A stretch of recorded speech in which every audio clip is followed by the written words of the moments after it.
प्यार में धोखा खाए आशिक की हालत कुछ बिन पानी की मछली जैसी हो जाती है। ऐसा अक्सर मैंने कहानियों में पढ़ा है। लेकिन यह कहानी कुछ अलग है।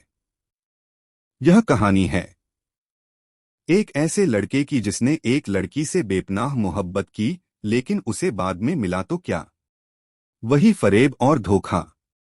लेकिन यह लड़का थोड़ा मानसिक स्तर पर मजबूत था, इसीलिए कुछ समय उदास रहने के बाद फिर से नॉर्मल हो गया। लेकिन साहब, वह कहावत तो आपने सुनी होगी, यह इश्क नहीं आसान। बस इतना समझ लीजिए कि आग का दरिया है और डूब कर जाना है। कुछ समय के बाद लड़के को एक बार फिर से एक लड़की से इश्क हो गया। इस बार वह एक लड़की के इश्क में इस कदर दीवाना हो गया कि उसे सिर्फ एक बार देखने के लिए घंटों उसके ट्यूशन वाले रास्ते में खड़ा रहता था।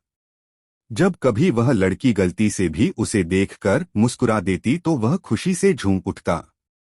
भला ऐसी कौन सी लड़की होगी जो इतनी मोहब्बत करने वाले लड़के से प्यार न करेगी।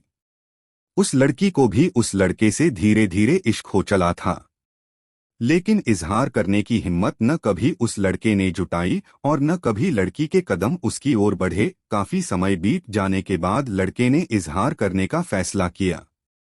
कुछ दोस्तों द्वारा दी हुई हिम्मत और लड़की को खो जाने के डर से उसने डरते डरते लड़की से अपने मन की बात कही। लड़की भी उसे मन ही मन चाहने लगी थी। वह भी उसके मासूम से नासमझ प्यार की दीवानी थी। लेकिन लड़की ने उस रोज उसको कुछ जवाब न देकर चुपचाप निकल गई। दूसरे दिन उसने उस लड़की का काफी इंतजार किया, लेकिन वह लड़की उस दिन नहीं आई जब लड़के ने उसकी एक स्कूल फ्रेंड से उसके बारे में पूछा। उसकी फ्रेंड ने उसे बताया कि अचानक से सीने में दर्द उठने के कारण वह हॉस्पिटल में भर्ती है। जब लड़के को इस बात का पता चला तो लड़का हड़बड़ाते हुए हॉस्पिटल पहुंचा, लेकिन तब तक वह लड़की अपनी आखिरी सांसें गिन रही थी। लड़का दौड़कर उस लड़की के पास गया तो लड़की ने उसे एक लेटर थमा दिया, जिसको उसने पहले से अपने हाथों में पकड़ा हुआ था। यह लेटर उसने कुछ चंद रातों पहले लिखा था। उस पत्र में उस लड़की ने लिखा था, मैं भी तुमसे बहुत प्यार करती हूँ, तुम्हारे साथ जीना चाहती हूँ, मरना चाहती हूँ। लेकिन आज अगर जीने की ख्वाहिश है, लेकिन मेरे पास अब जिंदगी के कुछ चंद लम्हे बचे हुए हैं। बस कुछ चंद दिनों की मेहमान हूँ, इसलिए तुमसे इजहार नहीं कर पाई। प्यार तो मैंने भी तुमसे बेपनाह किया था, लेकिन मेरी सांसें तुम्हारे साथ नहीं थी।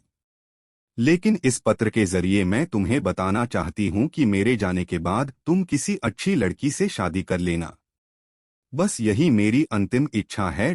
लड़की के इस लेटर को पढ़ने के बाद लड़का रोने लगा और पास में पड़ी हुई एक बेंच पर लड़खड़ाते हुए बैठ गया।